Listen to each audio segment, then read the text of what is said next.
Alors bonjour, c'est Martin.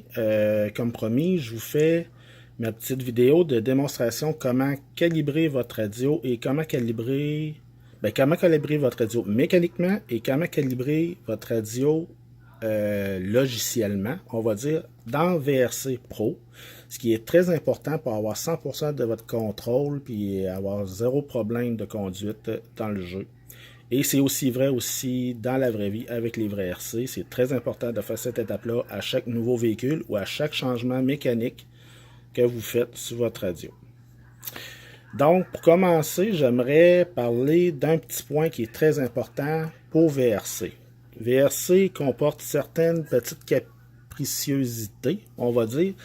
C'est que dans votre radio, vous devez vous dédier un modèle, un profil de voiture, si on peut dire, VRC Pro. C'est très important. Pourquoi? Parce que, idéalement, tous vos trims puis vos sub-trims, votre calibration doit être tout à zéro et vous ne jouez pas du tout avec les trims mécaniques sur votre radio dans le jeu. Parce que sinon, à chaque fois qu'on recommence une autre session, une autre journée avec l'adapteur, ça se trouve que si vous avez fait des ajustements de trim, votre neutre est changé, puis il faut toujours recalibrer. Donc, bref, si vous avez à jouer avec les trims, faites-le dans VRC, au niveau logiciel, dans VRC Pro. Donc, si on commence, la première chose à faire,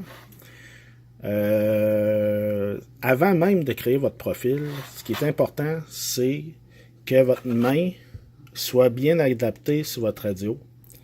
C'est-à-dire que la position du throttle, de la gâchette des gaz, soit parfaitement adaptée à votre main, ainsi que le steering.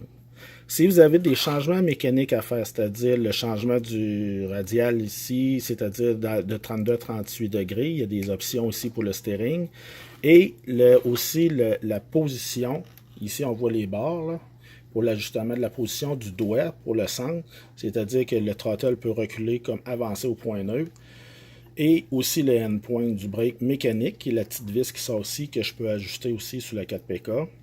Donc, si vous avez des changements mécaniques à faire, faites-le maintenant avant même de commencer à calibrer, parce que ceci a un impact sur la calibration du radio. Donc, dans notre cas ici, ce que je vais faire dans ma vidéo, je vais vous montrer deux scénarios, une avec la 4PK, une avec la 7PX, comment on calibre la radio mécaniquement et logiciellement aussi dans la radio. Puis dans le deuxième vidéo, je vais vous montrer comment on calibre les radios dans VRC Pro. Donc, concentrons-nous sur les radios pour commencer. Donc, mes ajustements mécaniques sont faits sur mes deux radios. Je suis satisfait du feeling quand j'ai la grippe en main. La mécanique ici du radio est faite. C'est parfait. C'est à mon goût. J'ouvre ma radio. Voilà. Là, on voit ici que je suis sur mon profil de Buggy Mugen MBX7R. Maintenant, c'est pas le profil que je veux utiliser pour VRC. Je veux pas mélanger les choses. Donc, dans votre menu, vous créez un profil pour VRC. Donc, moi, VRC, il est ici, modèle 6, VRC Pro.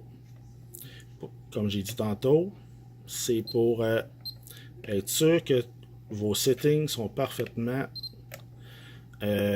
pour jouer à VRC. Donc, je vais refermer, rouvrir ma radio car je dois synchroniser pour le bon type de receveur. Bon, mon modèle est créé, c'est VRC Pro, c'est parfait. Mes trims sont à 0. On peut vérifier les trims. Bon, ici j'ai le sub. Oups, excusez. Sub-trim, tout est à 0. Au niveau des trims, ça fait longtemps que je n'ai pas joué avec ce radio-là. Ok. Ça, c'est l'exponentiel. Steering speed. Reverse switch. C'est ça. Trim. Ah, excusez. Les trims, c'est vrai, sur la 4PK sont ici vraiment. Donc, on s'assure que nos trims sont à 0. Si je prends ça ici, comme là, je suis pas à 0. Je me ramène tout à 0. Donc, sub trim et trim tout à 0. On est sûr que c'est fait. C'est parfait. Maintenant, on est prêt pour faire la calibration de notre radio mécaniquement. Bien, le logiciel de la radio par rapport à la mécanique ici.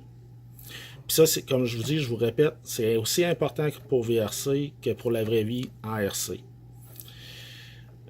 Donc, dans le modèle de Futaba 4PK, on a un menu qui s'appelle Ajusteur. Je viens ici. On a maintenant deux sous-menus dans Ajusteur. Donc, pour un menu steering pour la calibration du steering, puis l'autre pour le throttle. On va faire les deux dans notre exemple, c'est-à-dire steering throttle, et on commence par le steering. Donc, j'appuie sur Enter. Maintenant, il me demande de calibrer. La première chose qu'il me demande de calibrer dans le steering, c'est le neutre, le point neutral. Le neutre, c'est le retour, au ski. Si je prends la roulette pour vous regarder, là, ça bouge. Fait que je peux faire une coupe de coups pour être sûr que le ressort et le spring soient bien au centre. Donc, il me donne toujours un chiffre 7%. Donc, il détecte que je suis au neutre. Donc, j'accepte pour dire que la position qui est présentement, c'est le neutre. Voilà. Ensuite, quand le neutre est calibré, il me demande de calibrer la gauche et la droite. Donc, c'est le même principe. Vous prenez votre roulette, left, complètement, jusqu'à temps que vous sentez le lock mécanique, que ça barre au bout. Et même chose pour la droite. Voilà, je le fais une couple de fois. Donc, là, ça ne bouge plus. Les pourcentages ne montent plus. C'est-à-dire que j'ai atteint le maximum de chaque endroit. Je suis prêt à accepter ma calibration. Je fais Enter. Il me demande de confirmer ma calibration. Si je ne suis pas satisfait, que je sens que j'ai fait une erreur, je peux faire N et recommencer. Donc N. Ou de peser plus et moins pour accepter ma calibration. C'est ce que je vais faire. Et voilà. Successful. Donc, maintenant, je suis sûr et certain que ma 4PK, dans tous les scénarios, j'ai 100% du range au niveau du steering. Et maintenant, je pensais qu'on avait fait le throttle, mais on va faire le throttle aussi. Donc, je retourne au menu. Ajusteur. Déplace la flèche à throttle. Je vais aller un peu plus vite parce que c'est la même procédure. Enter. Il me demande le neutral. Donc, une coupe de coups pour être sûr que je chante le neutre. Idéalement, vous ne gardez pas votre main pour le neutre. Donc, j'enlève le neutre. J'enlève mon doigt, je veux dire, pardon. Je calibre mon neutre. Donc, bonjour Xiana. Tu viens m'aider? Oui. OK. Bon.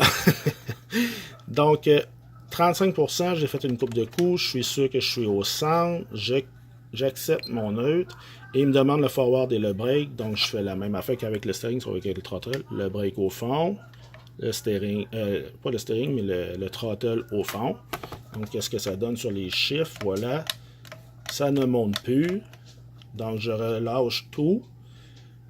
Et j'accepte ma calibration. N pour sortir pour recommencer. Ou plus et moins pour accepter. Et voilà. Successful. OK, c'est sauvegardé. Donc, et voilà. Je sors de là. Ma 4PK, mécaniquement parlant, et calibration dans le radio, est faite à 100%. Donc, je suis sûr que j'ai 100% du steering et j'ai 100% de brake et de throttle. Et surtout que mon neutre est au centre. Au niveau du steering et du throttle. Si je le refais pour reprendre les mêmes étapes, montrer que ça peut être différent, mais que tous les radios ont ça. Si je viens dans la 7PX, j'allume le radio. Le focus. Donc, dans la 7PX, c'est différent un peu. C'est logiciel.